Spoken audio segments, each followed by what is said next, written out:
Olá, boa noite, meus queridos. Espero que estejam tudo bem com vocês. Vamos dar início a mais uma série de videoaulas, né, da nossa disciplina de psicologia, organizacional e do trabalho, certo?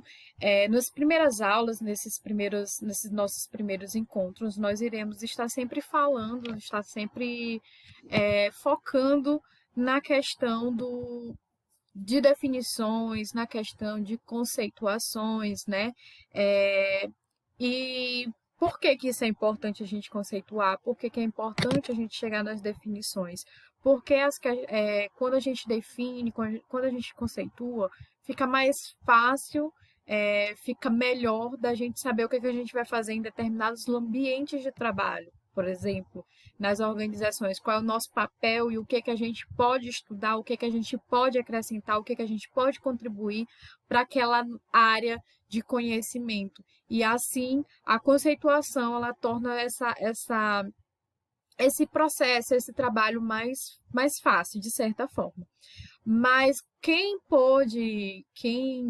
teve a oportunidade de acessar o material disponível, né, no sistema, que é o livro, do capítulo 2 do livro Psicologia, Organizações e Trabalho no Brasil, teve a oportunidade de perceber o quanto esses assuntos são densos, são complicados às vezes, até porque tem muito a ver com a administração e tudo isso que envolve organizações e relações de trabalho e tudo mais.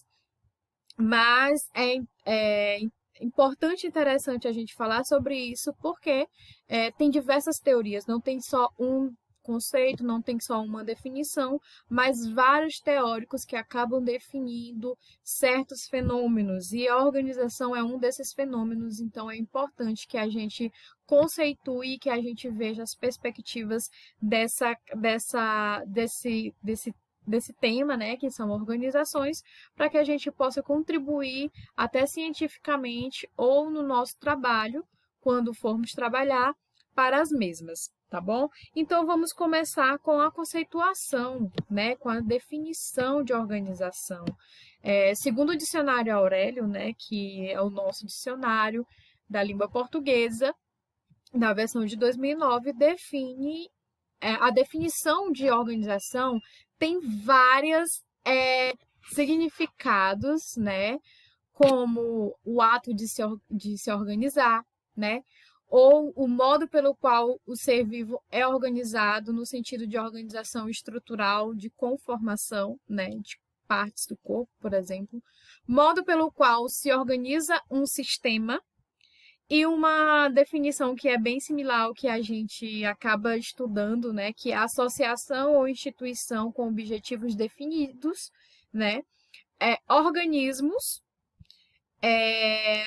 No exemplo de vocês é, até até teve um exemplo da Unesco, né, que é um tipo de organização de organismo, e também a designação de certos organismos, né, que já vai definir mais o operacional desses organismos e também a definição de planejamento e de preparo.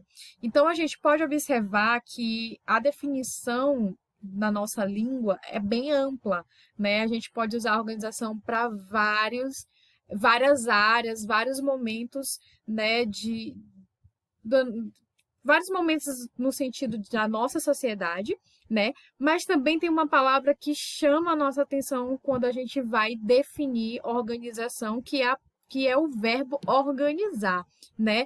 Que vai estar sempre atrelado à ação, né? A ações. Deixa eu só passar aqui. Então, a palavra organizar, ela é definida como algo que vai constituir os organismos, né? Que ele irá dar partes ao organismo, por exemplo, dar partes do corpo, né?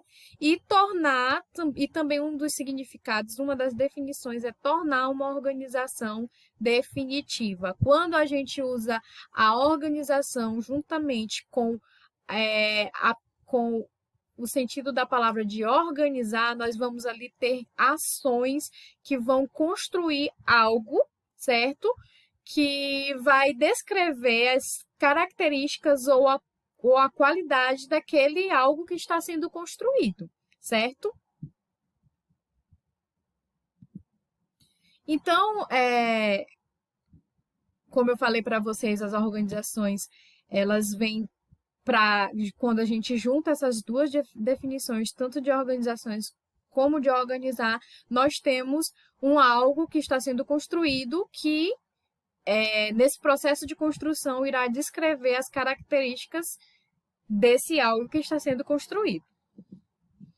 E aí a gente começa a entrar nas teorias, a gente começa a entrar aí nas definições do que vem a ser o conceituamento das organizações. E um dos teóricos que contribuíram muito para o estudo das organizações foram dois, né, na verdade, que foi Scott Davis, que trouxeram aí uma teoria, um estudo relacionado às formas de enxergar a organização, né? Eles enxergavam a organização através de fenômenos, e esses fenômenos eram caracterizados através de grupos, né, de sistemas, certo? Então, ele definia essa caracterização desses fenômenos da definição do que é a organização em três grupos, que eram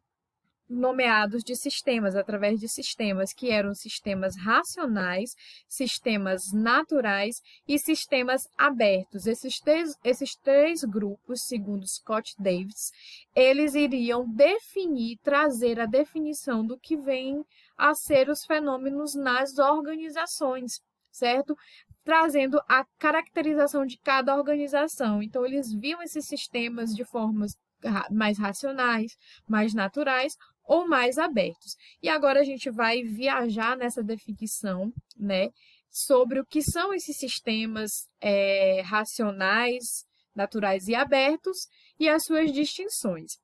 Os sistemas racionais, né, eles têm uma tendência de ter uma coletividade, de ver a coletividade de forma mais formalizada. Acabou sendo redundante, mas a forma que a coletividade é vista e empregada dentro das organizações é altamente formalizada, né? Ou seja, o que isso quer dizer? Isso quer dizer que eu vou ter definições de como a coletividade vai ajudar dentro da organização. Mas o modo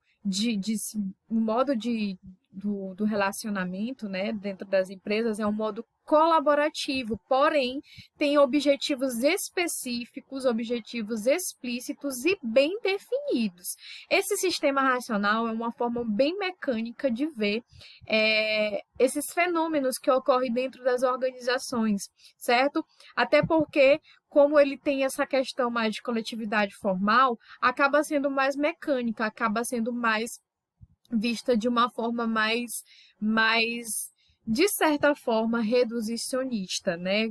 De fenômenos mais concretos e mais como se tivesse uma rotina ali para cumprir e tudo mais. E dentro dos sistemas racionais surgiram teorias, né? Teorias para que fomentassem essa questão dessa coletividade formalizada, do modo colaborativo, dos objetivos sendo específicos e bem definidos, e dessa forma de ser dentro das organizações muito mais mecânica do que de outra forma. Então, nos sistemas racionais, eles vão ver mais a questão da empresa, da organização, da indústria, do que todo o processo empresa, colaborador, né?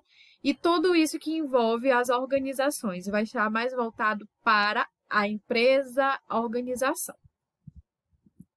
E aí nós temos várias teorias dentro desse sistema racional. Nós temos teoria da administração científica, né? Que o que vem a ser essa teoria da organização científica? Essa teoria ela traz que a organização ela vai ter que ser bem estruturada, a organização ela vai ter um gerenciamento de forma racional, como já diz o nome do sistema, né? Ou seja, as tarefas elas vão ser descritas de formas bem minuciosas, né? Bem operacionais mesmo, né?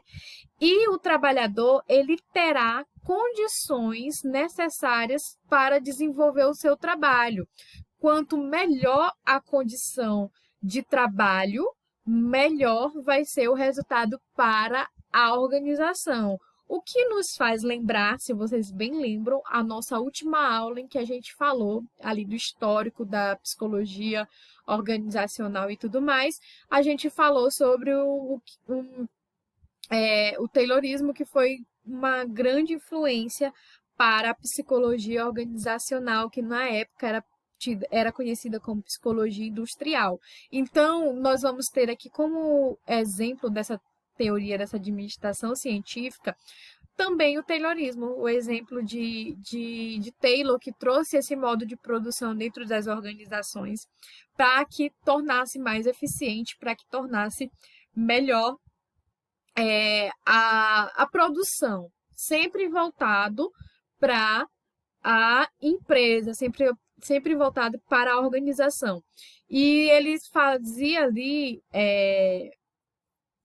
uma série de modo de produção, como se fosse tudo coreografado, até para ter uma rotina, para ter de certa forma, até ser automático da produção, certo? E aí facilitaria também a produção e ajudaria também ali o trabalhador. Então, nós temos essa teoria de administração científica, que é uma das teorias que estão dentro do sistema racional ali, como definido por Scott e Davis na sua definição através de sistemas. Nós temos também aí a teoria administrativa, né? Essa teoria administrativa a gente vai ter como principal precursor Fayol, e vai ser uma teoria mais voltada na especialização e na coordenação. Tem muito daquilo que tem na teoria da administração científica, porém, tem todo o processo, porém já vai se focar mais nessa especialização e na coordenação dos processos dentro das organizações. Então, nós teremos aí mais uma das teorias dentro do sistema racional, os sistemas racionais de definição de organizações. Seria a organização mais administrativa, focando na especialização e na coordenação dos processos. Depois disso, nós temos também uma outra teoria, a terceira teoria dentro do sistema racional, que é a teoria burocrática. E um grande percussor, um grande pensador teórico que é conhecido por falar sobre essa teoria é o Weber, né?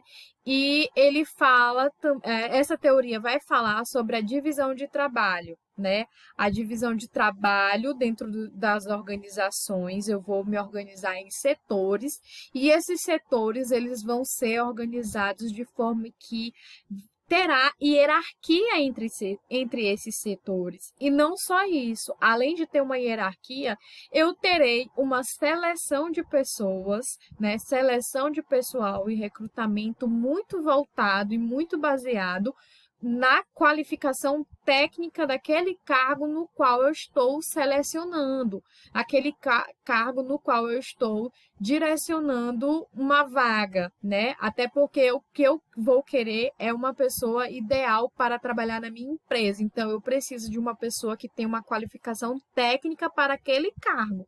Então, a teoria burocrática ela vai se voltar para isso, né? E as pessoas que estão inseridas dentro dessa organização de sistema racional com a teoria burocrática, elas vão ver o emprego delas como carreira, né? A visão delas de carreira é ter o emprego no qual elas estão inseridas. Além de que essas pessoas vão, junto com a administração, gerar um sistema eficiente e efetivo dentro da organização.